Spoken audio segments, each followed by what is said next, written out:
কৃষ্ণনগরের উত্তর দিকে গুর্নি নামের এক গ্রামে গোপাল ভাঁড়ের জন্ম। 9 বছর বয়সে তার বাবা মারা যান। গরিব বলে লেখাপড়া করার সুযোগ হয়নি, কিন্তু অল্প শিক্ষা আর নিজের অসীম বুদ্ধি ও প্রতিভার গুণেই তিনি আজও বাচ্চা বুড়ো সকলের মনে রয়ে গেছেন।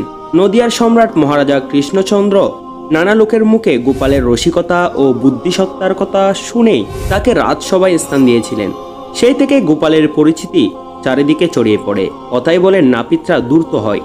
গোপালরা জাতিতে নাপিত ছিলেন। গোপাল অসম্ভব ধূর্ত ছিলেন, কিন্তু তাকে কখনোই নাপিত বলা চলে না। তার অসম্ভব বুদ্ধিমত্তা তাকে শ্রেষ্ঠ বার্ড রূপে পরিচিতি দিয়েছে, তাই তিনি গোপাল ভাঁড়। জানা যায় মহারাজা কৃষ্ণচন্দ্র রায়ের সভাসদ উৎফুল্ল রাখার অন্যতম কারিগর ছিলেন বুদ্ধিমান গোপাল। শুধু তাই নয়, রাজা কৃষ্ণচন্দ্র রায়কে অনেক ছোট ছোট বিপদ থেকেও বুদ্ধির জোরে রক্ষা করেন গোপাল ভাঁড়, যার কারণে তার খ্যাতি চারিদিকে ছড়িয়ে পড়ে খুব অল্প সময়ে। সে প্রসঙ্গে আমরা শুনবো গোপালের একটা চমৎকার বুদ্ধির গল্প। মূল ভিডিওতে যাওয়ার আগে ছোট্ট একটি আপনার চ্যানেলে নতুন দর্শক হয়ে থাকলে অবশ্যই চ্যানেলটি সাবস্ক্রাইব করে দিবেন নতুন নতুন ভিডিও সবার আগে পাওয়ার জন্য। আর আপনারা যদি কারো জীবনী বা কারো ইতিহাস সম্পর্কে জানতে আগ্রহী হন, অবশ্যই কমেন্ট বক্সে কমেন্ট করে জানাতে ভুলবেন না। চলুন তাহলে শুরু করা যাক। এক সময় মহারাজা কৃষ্ণচন্দ্র রায়ের রাজসভায় একজন লোক মাঝে মাঝে আসা যাওয়া করত। সেই লোকটা নানান রকম ভাষায় কথা বলতে পারত। কি যে তার আসল মাতৃভাষা, কোথায় তার আসল দেশ, কেউ জানতো না। সবগুলো ভাষাতেই সেই সমান দক্ষ। প্রায় সবগুলো ভাষাতেই সেই লিখতে পড়তে পারত। যেমন বাংলা বলতো, তেমনি হিন্দি বলতো, আবার ইংরেজিতেও সমান দক্ষ। মহারাজ কৃষ্ণচন্দ্র একদিন গোপালকে বললেন, গোপাল, লোকটা কি জাতি এবং ওর মাতৃভাষাই বা কি? তুমি যদি ঠিক ঠিক বলতে পারো, আমি তোমাকে পুরস্কার দিব।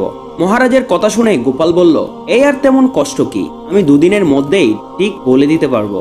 গোপালের কথা শুনে মন্ত্রী মশাই বললেন, ওহে গোপাল, কাজটা যত সহজ ভাবছো ততটা সহজ না। লোকটা তোমার থেকেও শেয়ানা, ও সহজে ধরা দেবে না। গোপাল বলল, মন্ত্রী মশাই, আমার নামও গোপাল ভাঁড়, দেখবেন আমি লোকটির আসল পরিচয় বের করেই নিব। পরদিন গোপাল অনেক আগে এসে রাজসভার দ্বারে একপাশে লুকিয়ে রইল, কারণ বিশেষ কাজে ওই দিনই ওই লোকটার রাজসভায় আসার কথা ছিল। কিছুক্ষণ পরেই ওই লোকটা এলো। গোপাল বেরোতে যাবার বান করে আচমকা লোকটিকে ধাক্কা দিল। লোকটা একেবারে হুমড়িকে পড়ে বলল, রাজকাল ব্লাইন্ড, দিনের বেলা চোখে দেখতে পাও না?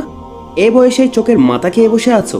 গোপাল বলল, গালাগাল দাও আর যাই বলো, তুমি যে ইংরেজ উপজাতি একজন লোক আমি সেটা বুঝতে পেরে গেছি।